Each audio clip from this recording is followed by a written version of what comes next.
कर्ज में डूबा राजू जब अपने पुराने दोस्त अरुण के दरवाजे पर मदद मांगने पहुंचा तो उसे मिली सिर्फ एक बकरी। क्या ये दोस्ती की कीमत थी या उस बकरी में छिपा था कोई अनमोल राज? जिंदगी बदल देने वाली कहानी। राजू और अरुण बचपन के दोस्त थे, साथ पढ़े, साथ खेले, पर किस्मत ने दोनों को अलग अलग रास्तों पर चलाया। अरुण एक अमीर घर का लाडला था जिसके लिए दुनिया हमेशा रंगीन रही।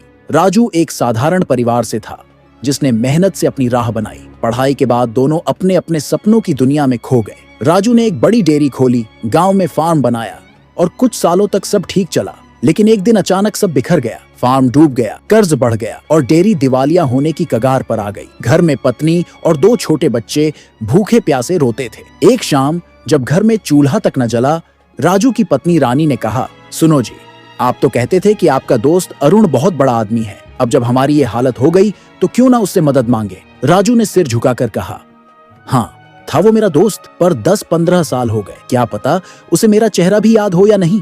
रानी ने हिम्मत बंधाई, कोशिश तो करो, अपने बच्चों की हालत देखो। अगले दिन राजू अपनी पत्नी और बच्चों को लेकर अरुण के विशाल बंगले की ओर चल पड़ा। गेट पर पहुंचते ही गेटकीपर ने रोक लिया। राजू ने कहा, अरुण से कहो उसका पुराना दोस्त राजू आया है। गेटकीपर अंदर गया और लौटकर बोला, साहब बुला रहे हैं।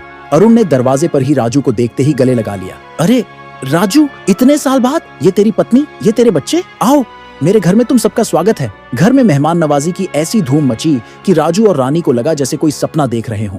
रात भर खाना पीना, हंसी मजाक चला। सुबह राजू ने हिम्मत जुटाकर अपनी आप बीती सुनाई। अरुण, मेरा सब कुछ खत्म हो गया, डेयरी डूब गई, फार्म गया, बच्चों के लिए दूध तक नहीं बचा। अरुण ने गहरी सांस ली और मुस्कुराते हुए कहा, चिंता मत कर दोस्त, सब ठीक हो जाएगा। फिर अपने मैनेजर को बुलाया और बोला, इनको एक बकरी दे दो। राजू और रानी के चेहरे लटक गए। रानी मन ही मन सोचने लगी, इतना बड़ा घर, इतना रुतबा और मदद के नाम पर एक बकरी, इससे तो इसने हम पर खर्चा ज्यादा कर दिया। पर राजू ने चुपचाप बकरी ली और घर लौट आया। पहले कुछ दिन बकरी के दूध से बच्चों का पेट भरा, लेकिन 15वें दिन बकरी मर गई। रानी चुप रही, पर तीसरे दिन बोली, सुनो, बच्चों को फिर दूध चाहिए, दोस्त के पास चलो ना। राजू का पारा चढ़ गया, बकवास मत कर, उसका नाम मत ले, इतना बड़ा आदमी होकर बकरी दी, मेरा मजाक बनाया। लेकिन बच्चों की भूख देखकर राजू का दिल पिघल गया। वो फिर अरुण के पास गया, फिर वही स्वागत, वही प्यार। राजू ने कहा, बकरी मर गई। अरुण ने शांत स्वर में कहा, परमात्मा जो करता है अच्छे के लिए करता है, टेंशन मत ले, मैं तेरे साथ हूँ। मैनेजर, इनको एक बकरी दे दो। रानी ने माथा पीट ली, पर चुपचाप बकरी लेकर लौट आए। 10 दिन बाद वो बकरी भी मर गई। राजू गुस्से में आग बबूला हो गया, अब उसका नाम लिया तो देख लेना। लेकिन रानी की जिद और बच्चों की हालत देखकर वो तीसरी बार अरुण के पास गया। फिर वही कहानी, स्वागत, खाना और एक नई बकरी। इस बार कुछ अलग हुआ। 10 दिन बाद बकरी ने एक बच्चा दिया। फिर धीरे धीरे 4-5 बकरियां हो गईं। दूध की कमी दूर हुई और थोड़ा दूध बेचकर घर चलने लगा। रानी ने कहा, सुनो जी, ये सब तुम्हारे दोस्त की वजह से हुआ, चलो उसे धन्यवाद कह आई। राजू ने सोचा, हाँ, बोल तो सही रही है। दोनों फिर अरुण के पास पहुंचे, वही गर्मजोशी, वही प्यार। सुबह राजू ने कहा, अरुण, तूने मेरी मदद की, आज जो कुछ हूँ तेरी वजह से हूँ, बस तेरा शुक्रिया करने आया। अरुण हंसा और बोला, जो करता है परमात्मा करता है।